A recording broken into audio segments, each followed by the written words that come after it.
Dans cette leçon, on va parler de propagation et de vitesse des ondes. Alors comme dans la vidéo précédente, deux types d'ondes, les ondes sonores et les ondes lumineuses. Rappel, l'onde lumineuse, c'est une sous-catégorie des ondes électromagnétiques.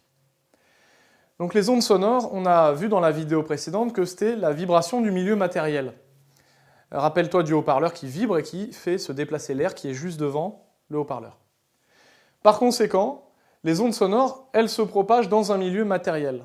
C'est-à-dire que s'il n'y a pas de milieu, comme le vide, attention, pas de propagation dans ce milieu-là, dans le vide. Alors maintenant, dans l'air, à 20 degrés Celsius, ce que tu dois savoir, c'est que la vitesse du son est d'environ 340 mètres par seconde. Donc soit tu notes mètres slash donc par seconde, soit tu notes 340 mètres seconde moins 1. C'est la même chose. Une relation extrêmement importante que tu dois connaître, c'est que la vitesse v est égale à d, la distance parcourue par l'onde, divisé par t, le temps du parcours de l'onde. Et donc v, c'était la vitesse de l'onde. Alors après, les unités, la distance, c'est évidemment une distance en mètres. Le temps, eh bien, c'est en secondes. Et donc, par conséquent, la vitesse, c'est en mètres par seconde.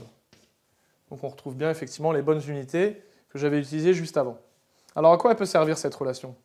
Eh bien, par exemple, imaginons que tu aies un objet qui tombe.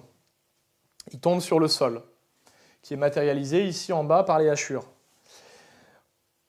À l'instant de l'impact, l'onde sonore va être émise. Sachant que toi, tu es à 680 mètres de la zone de l'impact, combien de temps le son va mettre pour atteindre ton oreille? Donc c'est la question. Combien de temps avant d'entendre le son, l'onde sonore qui arrive? Eh bien, on repart de cette relation, V égale D sur T, et puisque c'est le temps qui nous intéresse, j'isole T, donc T est égal à D sur V, et ensuite je fais l'application numérique, donc la distance 680, elle est bien dans la bonne unité, en mètres, donc j'ai écrit 680, au dénominateur, il nous faut donc la vitesse, dans la bonne unité, c'est-à-dire en mètres par seconde, et je sais que dans l'air, le son c'est à peu près 340 mètres par seconde, donc ça fait 680 divisé par 340, et on obtient 2 secondes. Donc tu vois que ce n'est pas instantané. Puisque la distance est grande, eh bien, entre le moment où l'onde est créée là et l'onde arrive à ton oreille, il va falloir un certain laps de temps pour que l'onde se transporte, l'onde se propage. Donc ça, c'était concernant les ondes sonores. Maintenant, on va passer aux ondes lumineuses. Alors, ces ondes lumineuses, elles sont capables de se propager dans le vide ou tout autre milieu transparent. Donc, grosse différence avec le son. Le son ne se propage pas dans le vide. Les ondes lumineuses, oui. La meilleure preuve, c'est que tu vois bien la lumière qui provient du soleil.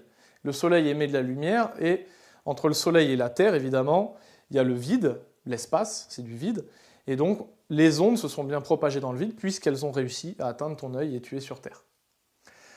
Ensuite, quel est le point commun vis-à-vis de ça? C'est que les relations V égale D sur T, ça c'est une relation générale pour toute onde. Donc V égale D sur T, on va pouvoir la réutiliser.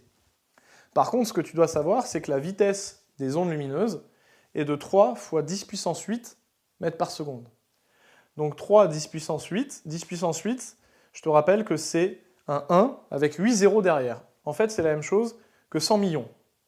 Donc la vitesse de la lumière, c'est 300 millions de mètres par seconde. Ou alors 300 000 km par seconde. Donc restons-en sur 300 millions de mètres par seconde, à comparer avec la vitesse du son de 340 mètres par seconde. Donc évidemment, tu constates que les ondes lumineuses vont excessivement plus vite que les ondes sonores. Voilà pour ce cours sur la propagation et la vitesse des ondes.